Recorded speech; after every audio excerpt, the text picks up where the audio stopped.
Buenas noches tengan todos. Gracias por permitirnos entrar a sus hogares desde su programa Aclarando Conceptos desde Anzoátegui Televisión, Primero lo Nuestro. Quien les habla, Rafael Acuña Pitol, certificado de Producción Nacional Independiente 32541.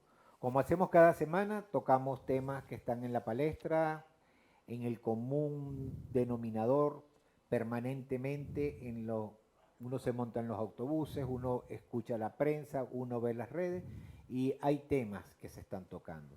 En el día de hoy nosotros vamos a desarrollar el tema del fariseísmo.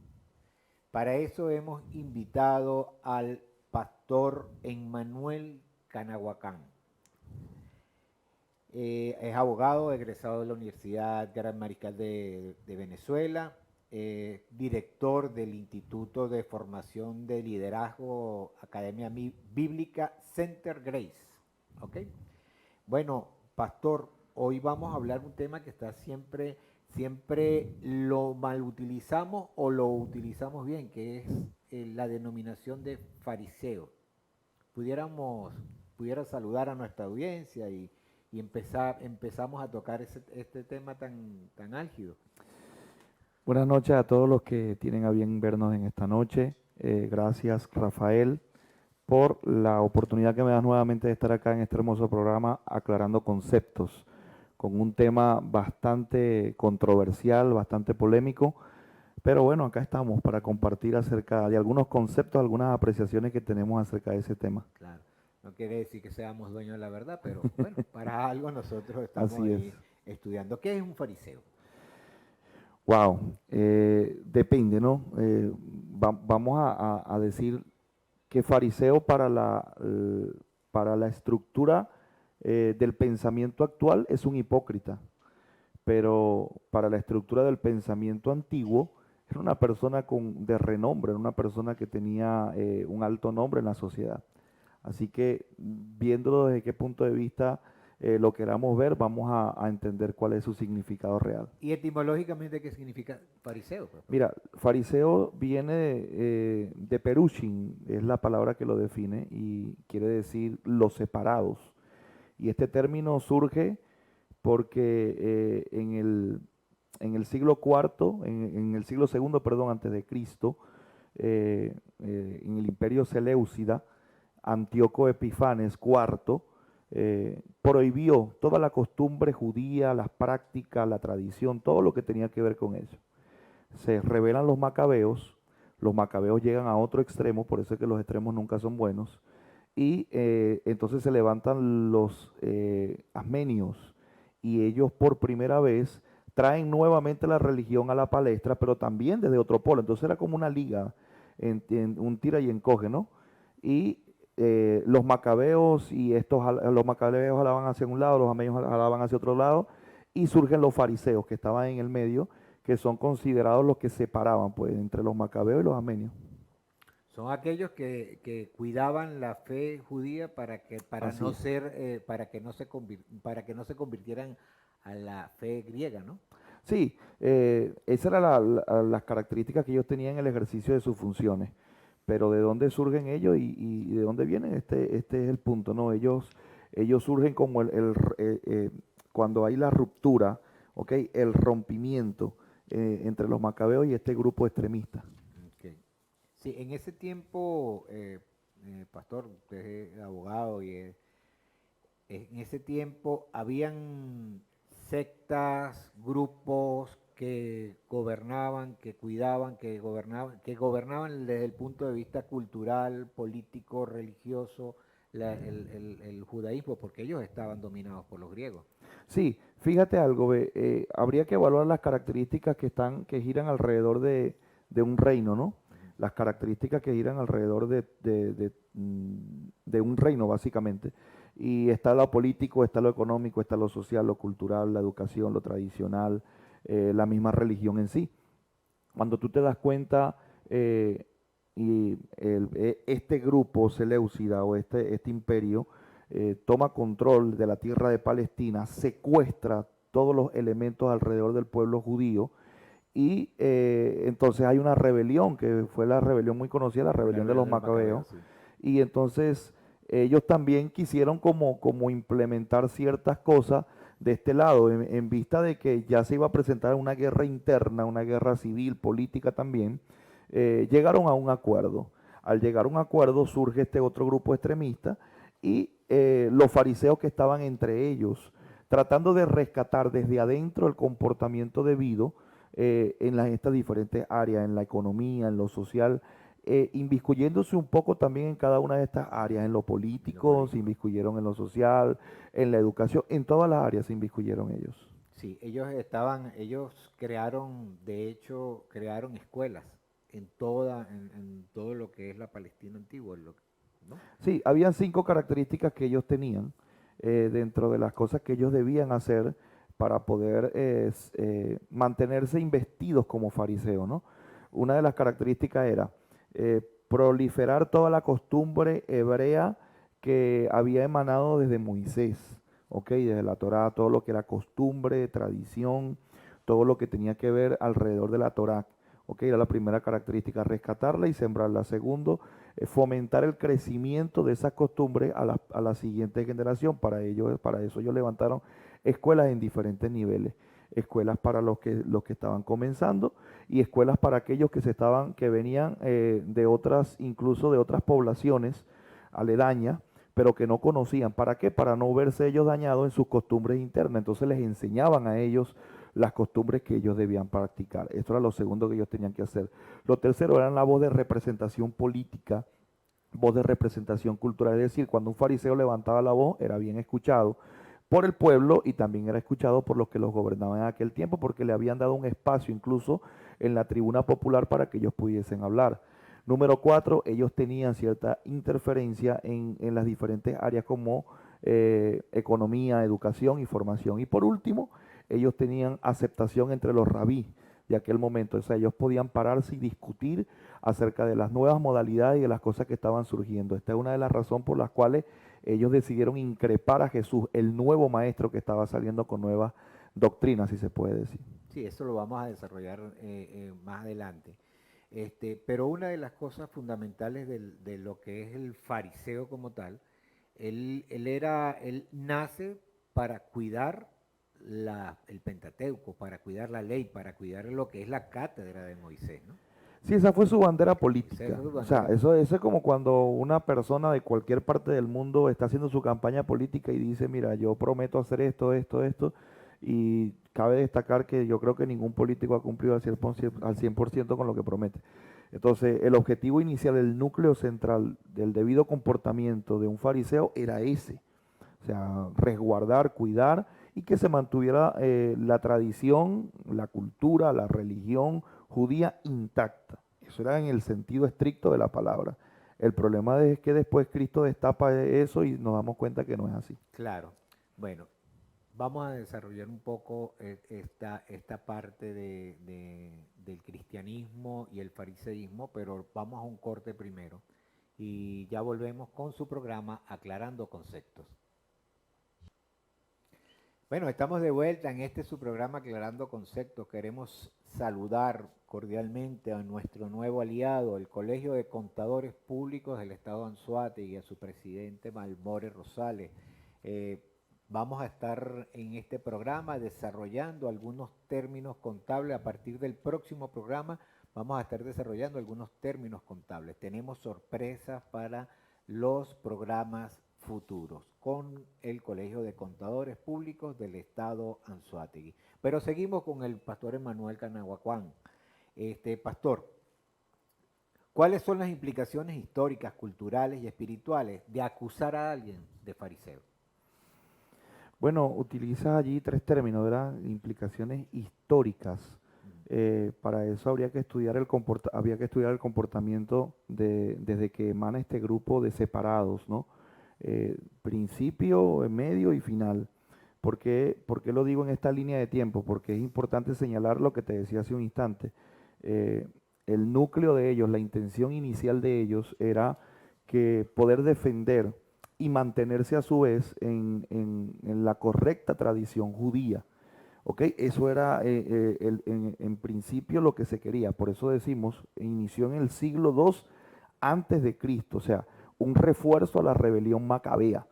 Sin embargo, cuando Cristo llega, que ya lo llamamos en un punto, ya había trascendido este comportamiento, la personalidad de ellos, el ejercicio de sus funciones ya había trascendido, ellos habían cambiado ya esto por una enseñanza, un sincretismo religioso, una enseñanza, pero no una práctica. Ahí es donde está el problema, ahí es donde hubo la ruptura entre lo que se enseñaba y lo que se hacía. Fíjate que uno de los dichos más conocidos en el mundo y que tiene mayor longevidad inició con los fariseos. No hagas lo que no te gusta que te hagan. En esto se resume la ley. Ese era el dicho completo. Era un dicho solemne de los fariseos.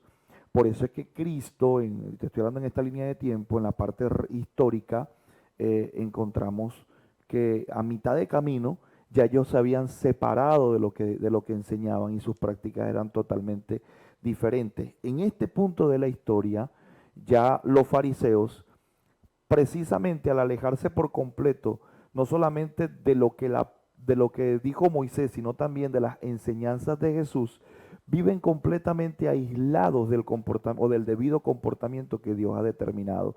Por eso es que en este punto de la historia es aceptable, entre comillas, decir que una persona cuando le dicen farisea, lo están llamando hipócrita. Entonces, en la parte histórica funciona así. En la parte política ellos tenían mucho acerca. Cuando ellos inician, ve cómo cambia, cuando ellos inician no tenían ningún tipo de relación o de acercamiento político. Valga decir que en aquel tiempo la política estaba basada en un gobierno monoteísta, en un gobierno dictatorial, había un reinado, había ¿ok? Entonces no había voz ni voto, no había democracia para con esos pueblos. Entonces ellos no tenían ningún tipo de acercamiento debido a que a los que ellos habían pisoteado, ellos habían capturado, se habían rebelado y practicaban su cultura. Bueno, decidieron buscar a los líderes en aquel tiempo y eran precisamente los fariseos los que representaban al pueblo. Eran la voz del pueblo, la voz inteligente del pueblo para con los que gobernaban. Entonces, en ese segundo punto, inician alejados de la política, luego se acercan a la política y el día de hoy, en este punto nuevamente de la historia, una persona que es fariseo, una persona que practica todo lo contrario a lo que dice. Bueno, mira, tenemos que hacer las cosas de forma correcta. Vamos a hablarlo así en el término político. Dicen, bueno, el país tiene mucha riqueza, vamos a erradicar esto, vamos a hacer lo otro y al final terminan divorciándose del discurso. Entonces, ahí también está la conducta farisea. Y por último, en el aspecto religioso, que fue el que me preguntaste, la tercera característica de lo que me preguntas, obviamente inician siendo un grupo religioso, ¿ok? Que si se pudiera llamar ni siquiera un grupo, una secta religiosa, una secta religiosa que después implementan doctrinas, es decir, una forma de comportamiento que el pueblo iba a seguir. Y por eso es que Cristo dice en el libro de Mateo, escrito por San Mateo, uno de sus discípulos, en el capítulo 23, según canonizado, él está diciendo, todo lo que ellos han enseñado es bueno, es correcto, es aceptable y deben practicarlo, dijo Cristo. Lo que no deben practicar es lo que ellos hacen. O sea, escuchen todo el discurso de los fariseos, es muy bueno, pero no hagan lo que ellos hacen, hagan lo que ellos dicen. Entonces, en este punto de la historia, nuevamente, el que estamos el día de hoy, habría que ver qué es lo que se está enseñando y habría que ver qué es lo que se está viviendo. Entonces, también estamos en ese mismo punto en el que tenemos que ver qué escuchamos y qué vemos.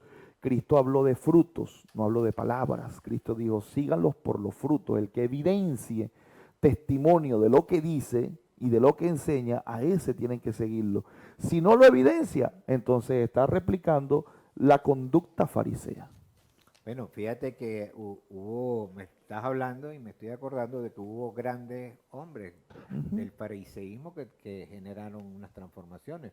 Uno de estos grandes hombres fue Pablo de Tarso, que se crió o sea, su maestro fue Gamaliel, que también fue fariseo. Y si tú te pones a ver, Arimatea, el que se dio su espacio, José de Arimatea. José de Arimatea y Saulo de Tarso. Y Saulo de Tarso,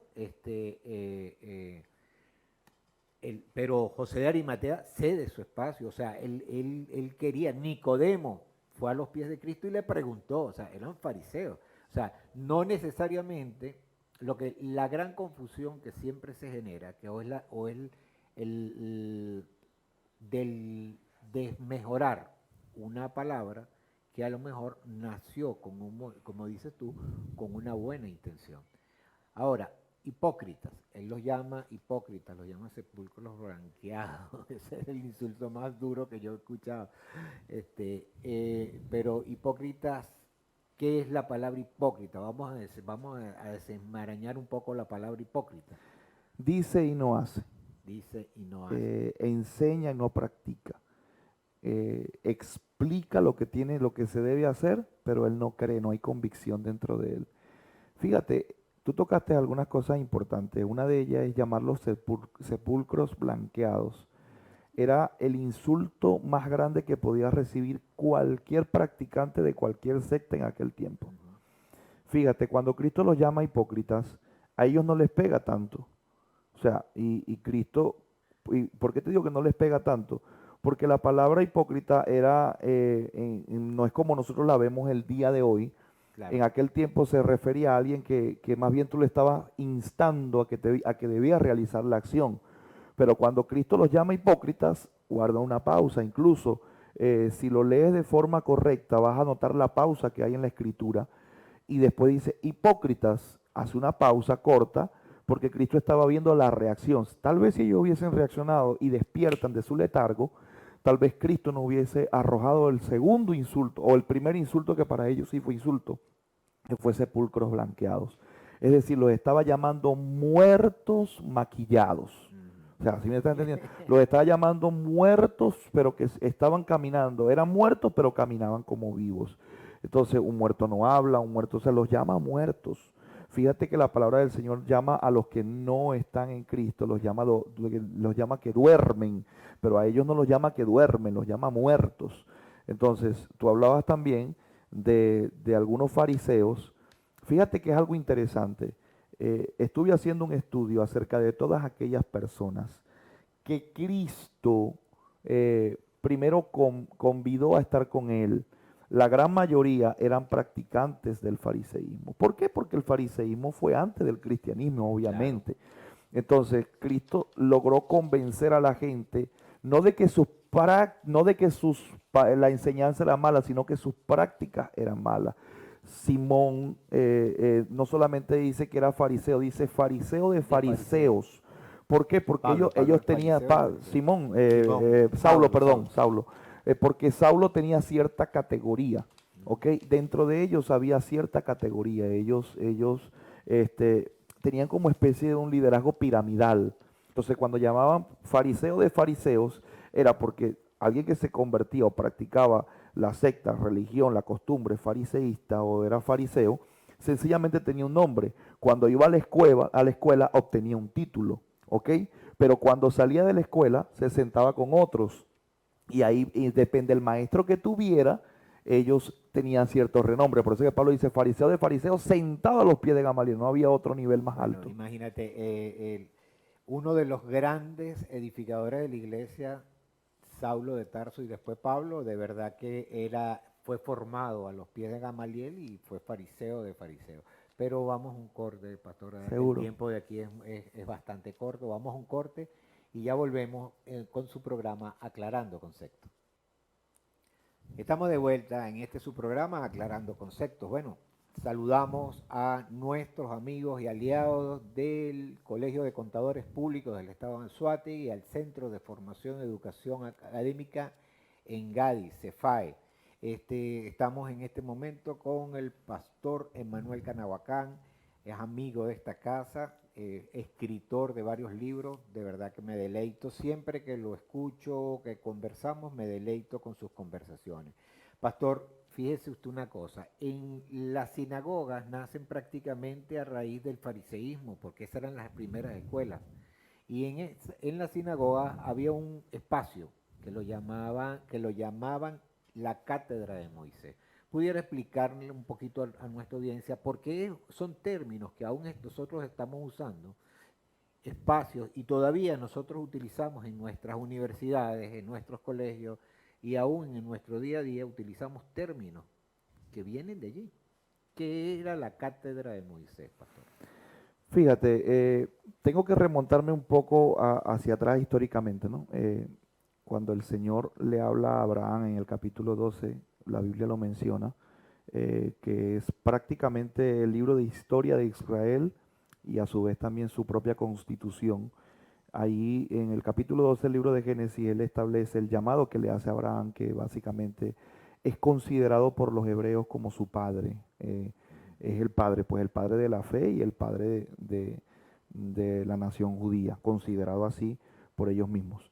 Cuando el Señor le hace la promesa a Abraham, luego de 400 años, el Señor le dice, ellos van a estar esclavos. Luego el Señor, después de 400 años, cumple la promesa y levanta a un libertador llamado Moisés y saca a un pueblo que estaba esclavo, que no tenía nombre, ¿ok? Y lo ubica en una tierra que fue conocida como la tierra prometida. Ese término también se usa muchísimo, hasta hollywoodense es el día de hoy. Sí, Entonces, claramente. cuando ellos lo ubican, entonces se les da un nombre. Ahora no son un pueblo secuestrado, no es un pueblo oprimido, es el pueblo de Israel. Es una nación, ¿ok? Es un reino que Dios levanta.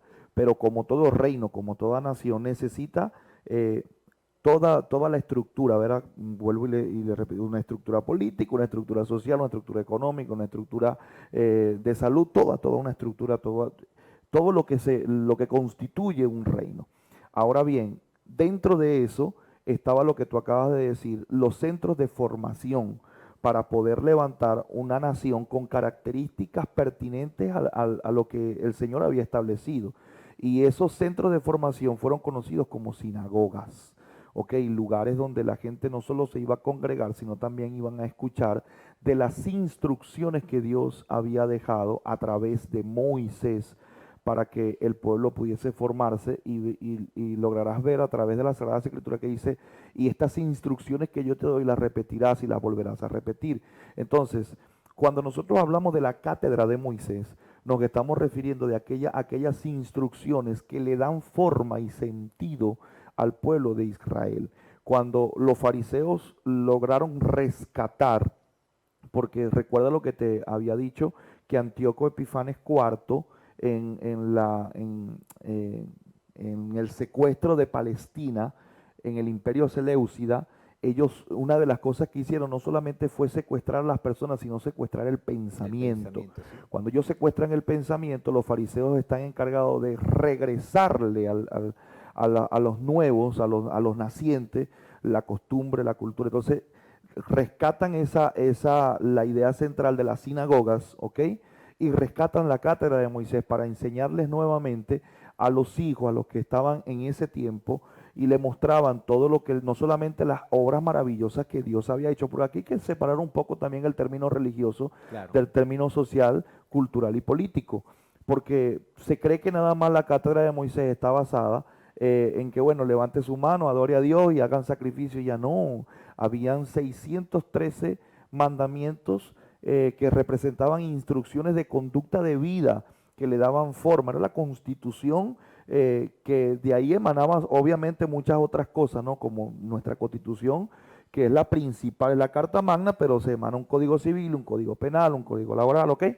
Entonces, asimismo, los 613 mandamientos estipulados por Moisés, que Moisés le dio configuración, de ahí emanaron ciertos mandamientos adicionales, pero que formaban parte de la estructura política, social, económica del pueblo de Israel, de cómo ellos se debían conducir, no necesariamente el aspecto religioso. Esto lo rescataron ellos también en la sinagoga, en la cátedra de Moisés. Sí, entendiendo también que cátedra es cuando te refieres al espacio físico, eh, es Ujú. un inciso que voy a hacer, es una especie de trono o sillón que solo se sentaban los doctos de la ley. Los doctores de la ley. Los doctos de la ley que eran los que transmitían aquella y transmitían lo que es la constitución, pues lo que es el Pentateuco o la Torá de escritos por Moisés. Ahora bien, ¿no crees tú, esto ya es pudiéramos llamar una especulación, ¿No crees tú que los fariseos crearon ciertas brechas legales o brechas jurídicas al ellos querer implementar tradiciones que no estaban escritas en la Torá? Mira, te voy a nombrar tres que se convirtieron en lo que se conoce en el derecho como derecho consuetudinario, que es el derecho de la costumbre, y que después terminan convirtiéndose en ley, y que nadie sabe de dónde emanó, pues nadie sabe de dónde vino. Una de esas lo acabas de decir tú. O sea, nunca Moisés se sentó en un trono, en un lugar alto para él poder enseñar, y por eso es que tú ves que Cristo, emulando esta conducta, su trono fue la cúspide de un monte, pero él no se sentó así, dice que se sentó sobre sus propias piernas, ok, se sentó, nunca pidió un lugar alto para poder enseñar y para poder instruir a otros. Y si tú te das cuenta, eso es la conducta posicional que el día de hoy incluso la Iglesia Católica tergiversó y lo llevó hasta un nivel de un sincretismo tan elevado que ya está el papado, ya sabe que Sí, una hay pirámide. una pirámide, hay una línea que para poder llegar, bueno, es precisamente porque cada vez elevaron un poco más el nivel del trono, o sea, era una silla que subía cada metro tras metro, y ellos entonces, por eso es que Pablo dice, fariseo de fariseos, todavía le quedaba esa pizca, ¿no? Esa pizca de querer decir, no soy como cualquiera, no soy cualquier fariseo, soy fariseo de fariseo que aprendió a los pies de Gamaliel. O sea, todavía, aunque después dijo que lo tenía por basura, igual dejó la cuñita ahí, pues. Bueno, de verdad que este es un tema bastante interesante, pastor, y es bueno que nosotros lo llevemos a las comunidades, porque a veces le decimos fariseos a las personas queriendo generar un insulto, no sabiendo la raíz realmente de dónde viene y por qué se dobló esa buena intención. Pero vamos a un corte y ya volvemos con su programa Aclarando Conceptos. Bueno, estamos de vuelta, de verdad, con este tema sobre el fariseísmo. Pastor, nosotros no podemos concluir este tema sin hablar un poco sobre Mateo 23. Allí te describe todas las características del fariseísmo y también te describe la parte positiva y la parte negativa. ¿Pudiera, por favor, de tocar ese tema? Fíjate, el enfrentamiento final, y digo enfrentamiento y no uso la palabra confrontación, uso la palabra enfrentamiento precisamente porque fue un cara a cara, ¿no? Ujú. Si te das cuenta, a partir del capítulo 21, Cristo está viviendo los últimos acontecimientos previos a la crucifixión, pero Cristo viene de 3 años a 3 años y medio, aproximadamente 3 años de enfrentamiento con los fariseos, porque lo que defendían los fariseos era precisamente, ellos se creían los guardianes de la cultura, y cuando ellos se dan cuenta que Cristo está enseñando otras prácticas, pero que no son alejadas a la conducta original que precisamente profirió Moisés. Entonces, en ciertas oportunidades hubo algunos enfrentamientos, y esos enfrentamientos tenían que ver con algunas posiciones que ellos habían dado, lo que tú preguntabas en el segmento pasado. Entonces, Cristo ya había tenido siempre una respuesta que los silenciaba a ellos. Y luego ellos hubo en dos oportunidades una situación de careo, ¿ok? Entre los fariseos decían, Jesucristo decía, pero en Mateo 23 fue la última sentencia, o sea, la última vez que encontramos, es más, esto despertó en ellos lo que estaba en ellos espiritualmente, que después los hizo invocar la crucifixión y que después los hizo levantar el pueblo a gritos, el mismo pueblo que muchos de ellos Cristo había sanado, Cristo los había alimentado, fueron los mismos que tal vez estaban pidiendo la crucifixión de Jesús. ¿Esto por qué? Porque Mateo 23 en ese enfrentamiento provocó una confrontación con lo que estaba dentro de ellos. ¿Por qué? Porque cuando Cristo le dice a ellos y los desnuda delante de la población y delante de todos aquellos que estaban escuchando, esa voz se corrió, porque todo el mundo abrió los ojos y se dio cuenta que lo que los fariseos hacían, todos se daban cuenta, pero nadie lo decía. Y nadie lo decía precisamente por las repercusiones políticas que podían haber.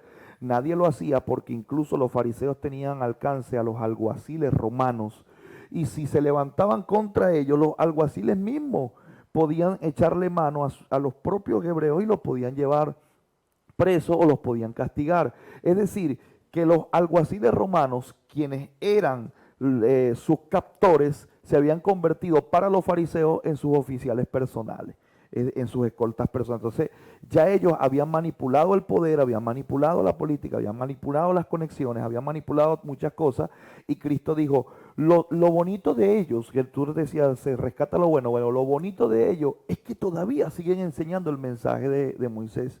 Qué contraproducente, que enseñan el mensaje de Moisés dentro de la sinagoga, se colocan toda la vestimenta, se sientan en el trono, hablan la cátedra de Moisés, enseñan la ley, ellos la hablan muy bonito, no le quitan nada porque son muy respetuosos de ellos, pero inmediatamente que ellos salen, es más, no inmediatamente que ellos salen, dentro de su corazón está divorciado su discurso de lo que ellos son, por eso es que lo llaman sepulcros blanqueados.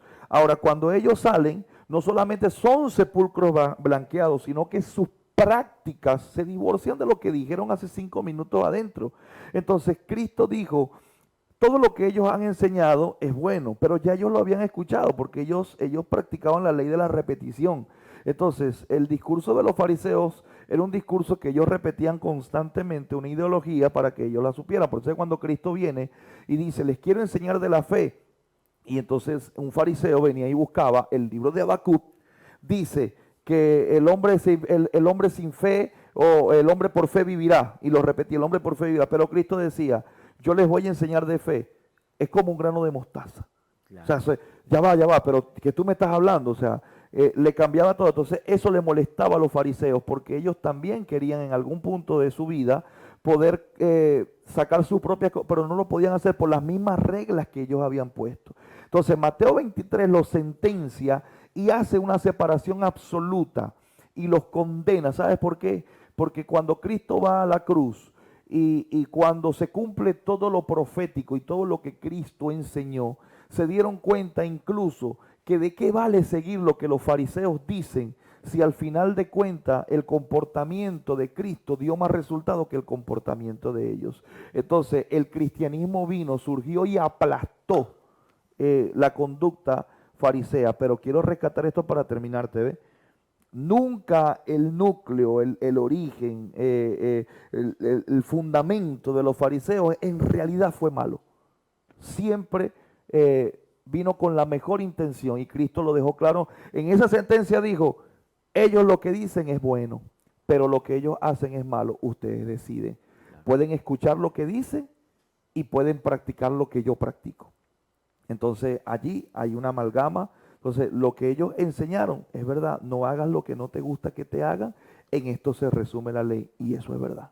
Sí, yo pienso que debemos regularizar un poco lo que es el término fariseo hacia las demás personas, porque generarle, o sea, los estás prácticamente, le estás generando una maldición. Estigmatizándolos, ¿no?